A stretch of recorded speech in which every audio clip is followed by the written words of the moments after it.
저는 오늘 말씀을 가지고 고난의 의미 해석은 나의 선택입니다 라는 제목으로 잠깐 은혜를 나누고자 합니다. 에리히 프롬이라는 유명한 심리학자가 있습니다. 그가 쓴 책 중에 Man for Himself라는 책이 있는데요, 건강한 성격이 있는 사람은 4가지 특징이 있다라고 말합니다. 그 중에 아주 공통되게 말하는 것은 생산성입니다. 근데 4가지 특징을 여러분에게 말씀을 드리면, 첫 번째는 생산적 사랑입니다.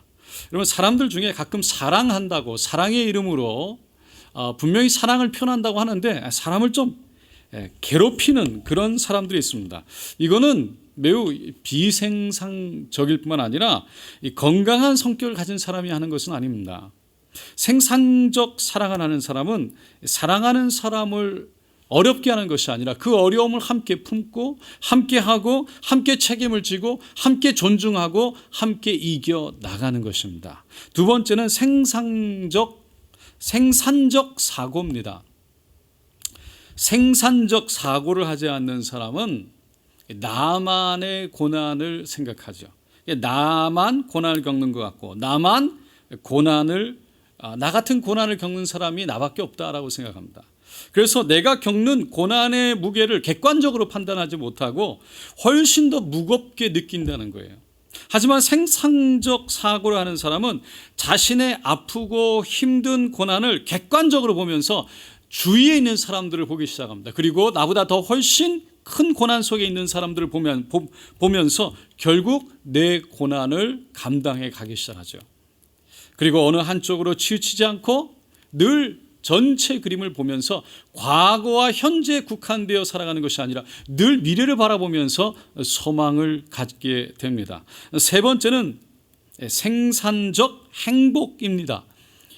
행복한 사람은 결국 창의적인 일을 한다고 말합니다. 요즘에 일의 승패는 이 창의성에 달려있다라고 말하죠. 그래서 행복은 굉장히 중요합니다. 행복한 사람, 생산적 행복을 만들어내는 사람은 자신이 처해 있는 상황 속에서 행복을 만들고 행복을 발견하는 사람이에요. 그리고 그것으로 인해서 창의적인 말을 하고 창의적인 일을 해내는 것입니다. 네 번째는 생산적 양심입니다. 사람은 양심에서 자유로워져야 합니다. 양심에서 자유로워져야 한다는 것은 양심에 있어서 깨끗해야 된다는 거예요. 사람은 양심을 떠나 살 수가 없죠. 나쁜 의도를 가지고 나쁜 사람들을 해하려고 한다거나 의도적으로 자기 유익만을 챙기기 위해서 사람들의 것을 취하려고 내 마음을 갖고 있다면, 여러분, 양심이 있는 사람은 편안할 수가 없어요. 그러한 양심이 있는 사람, 양심의 자유를 경험하는 사람, 다시 말해서 깨끗한 사람, 그 사람은 늘 평안을 경험한다고 말합니다. 여러분, 그렇지 않으면 자기도 모르게 불안할 수밖에 없습니다. 그러니까 건강한 성격을 가진 사람은 어떠한 상황과 환경 속에서도 소망과 기쁨과 행복, 그리고 평안을 찾고 만들고 누리게 된다는 거예요. 하지만 그렇지 못한 사람은 동일한 환경, 동일한 상황 속에 주어진다 할지라도 늘 부정적인 것만 찾고 늘 부정적인 말만 하고 부정적인 일을 하고 부정적인 결과를 만들어낸다는 겁니다. 성 어거스틴이 쓴 책에 City of God, 하나님의 도성이라는 유명한 책에 보면 그분이 이런 말을 했습니다. 고통이란 동일한 것이다. 누구에게나 고통이란 있고 고통은 동일한 것이로되 고통을 당하는 사람에게는 동일하지 않다. 악한 사람은 고통 속에서 하나님을 비방하고 원망하고 모독하지만 선한 사람은 고난을 통해서 하나님을 찾고 하나님을 알고 궁극에서는 하나님을 찬양하게 된다라고 말했습니다. 그러니까 사람이 같은 고통을 받지만 그 사람이 악하냐 선하냐에 따라서 그 고통이 표현되어지는 모습이 전혀 다르다는 거예요. 사람의 성격과 사람이 생각하는 사고방식에 따라서 그 고통을 경험한 후에 해석하는 것과 그 해석을 가져오는 모습이 다르다는 거예요. 그리고 그 결과도 다르고 그 고난을 의미를 해석해서 가지고 와서 그 고난 가운데 살아가는 모습도 다르답니다. 빅터 E.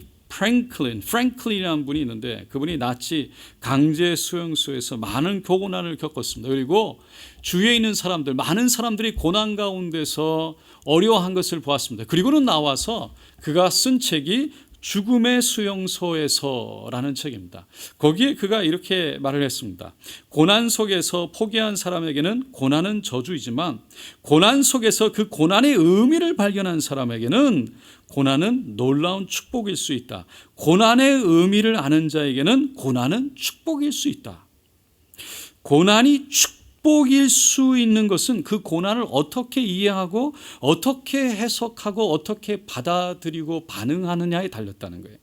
그 고난이 그저 나를 괴롭히고 힘들게 하는 고난이다 라고 생각하면 그냥 고난이에요. 그렇지만 이 고난이 나를 만들어가고 이 고난이 나를 성숙해 하고 나를 발전시키고 나를 깎고 나를 다듬어서 나를 발전시킨다는 것을 알게 된다면, 이해하게 된다면 그 고난은 우리에게 축복이 되어진다는 겁니다. 오늘 본문에 보면 세 가지 고난이 나옵니다. 첫 번째는 부당하게 고난을 당하는 거예요. 19절에 부당하게 고난을 받아도 하나님을 생각함으로 슬픔을 참으면 이는 아름다우나.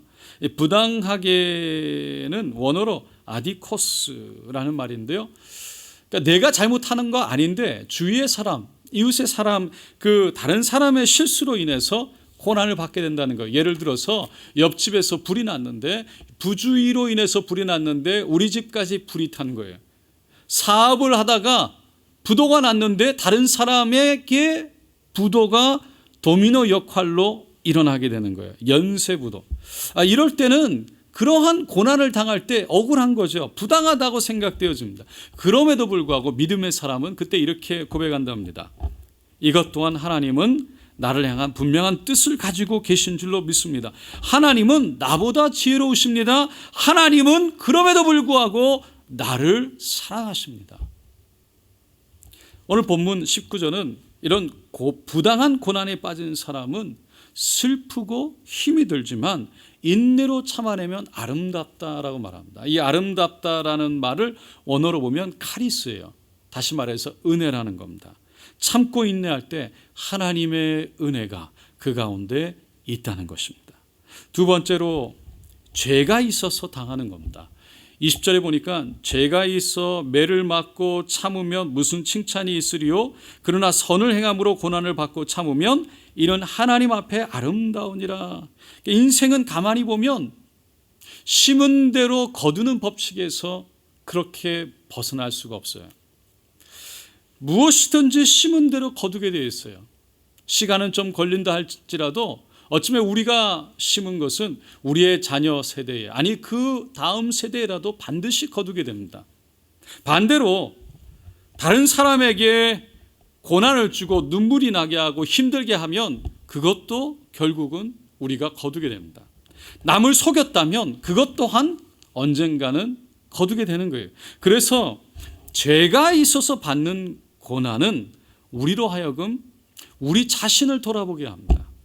그러니까 우리의 죄를 돌아보게 하고 그것을 통해서 하나님 앞에 회개로 나아가게 하는 거예요.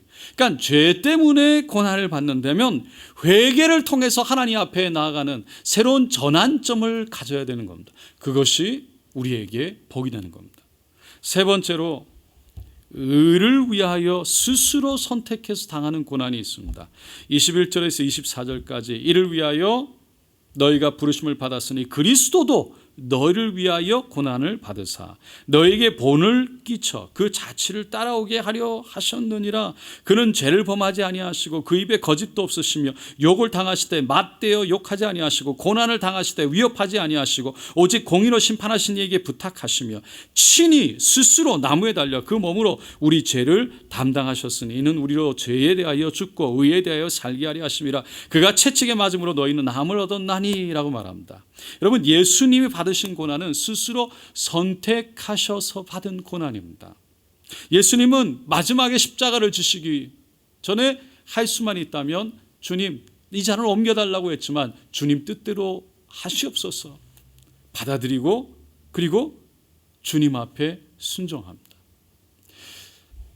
퀴바디스라는 영화를 보면 네로 황제가 이 로마 시내를 보면서 어떤 새로운 이 감성에 붙잡혀서 불을 질러버리죠. 예술을 한다고 불을 질렀습니다. 그런데 사람들이 그거에 대해서 원망을 하니까 믿는 그리스도인들에게 다 그 죄를 뒤집어 씌워버렸습니다. 그리고는 원형 경기장에 그리스도인들을 모아다가 수만 명을 죽였어요. 그때 베드로와 함께 있던 사람들이 억울한 죽음을 맞고 싶지 않으니까 로마를 떠나게 됩니다. 그런데 로마 성문을 지나 떠나가는데 예수님이 그 베드로를 거쳐 반대로 로마를 향해서 걸어가고 있는 거예요. 그때 베드로가 퀴바디스 도미네, 주님이여 주여 어디로 가십니까? 라고 묻습니다. 그때 예수님이 내가 버리고 나온 로마를 향해서 간다. 내가 가서 다시 십자가에 못 박히려 한다. 그 말에 베드로가 마음을 돌이켜 주여 내가 가겠습니다 라고 말하고 다시 로마로 들어갑니다. 그리고는 십자가에 못 박히는데 내가 어떻게 주님과 똑같이 십자가에 못 박힐 수 있느냐, 나를 거꾸로 달아라 라고 하지요. 결국은 거꾸로 달려서 순교를 당합니다. 그 피가 결국은 로마를 변화시킨 거예요. 여러분, 오늘 여러분의 삶 가운데 여러분은 어떤 고난 중에 있습니까? 그리고 그 고난을 여러분은 어떻게 해석합니까? 어떻게 그 고난에 여러분은 이해하고 반응합니까? 여러분은 건강한 성격, 건강한 신앙적 마음으로 고난을 바라봅니까? 아니면 건강하지 않는 눈으로, 건강하지 않는 성격으로, 건강하지 않는 성경관을 가지고 그 고난을 바라보십니까? 여러분, 하나님을 믿는 사람들은 고난을 처할 때 고백하는 신앙 고백이 그 고난마저 하나님이 허락하셨으니 하나님이 책임져 주실 줄로 믿습니다 라고 고백하고 포기하지 않는 거랍니다. 고난 뒤에 숨겨진 하나님의 계획을 믿음의 눈으로 본다고 말합니다. 지금은 비록 힘들지만 미래를 한 치 앞을 내다볼 수 없지만 그럼에도 그 고난을 하나님이 허락하신 것은 하나님이 능력이 없어서가 아니고 하나님이 우리를 버렸기 때문에도 아니고 그분의 우리는 섭리를 믿기에 그 고난 속에서 하나님을 의지하고 인내하며 마침내 한 걸음 한 걸음 이겨 나간다는 것입니다. 왜냐하면 우리를 향한 그분의 뜻은 저주가 아니고 하나님의 사랑이고 축복인 것을 우리는 알고 믿기 때문입니다. 여러분, 그리스도인의 마음은, 모습은, 고난을 대하는 모습은 그 고난의 의미를 아는 사람이라는 거예요. 고난의 의미를 안다는 거예요. 그 고난의 의미를 성경적으로 해석을 하고 과정과 결과를 주님의 은혜에서 만들어 내는 사람입니다. 뿐만 아니라 그 과정과 결과를 통해서 하나님의 능력과 사랑을 경험하고 누린다고 말합니다. 사랑하는 성도 여러분, 모든 고난 속에서 하나님의 뜻과 섭리를 발견하고 그리고 그것을 하나님의 뜻과 섭리 가운데 이해하고 받아들이고 그리고 우리의 삶 속에 반응하면서 주님이 허락하신 그 섭리 속에 하나님의 의미를 발견해서 고난의 의미를 발견해서 주님이 허락하신 의미를 발견해서 우리를 새롭게 하고 하나님의 사랑 안에서 늘 성숙해져가는, 성장해가는, 그래서 이기고 또 이기고 그리고 뛰어넘는 그러한 저와 여러분 되시기를 예수님의 이름으로 축원드립니다.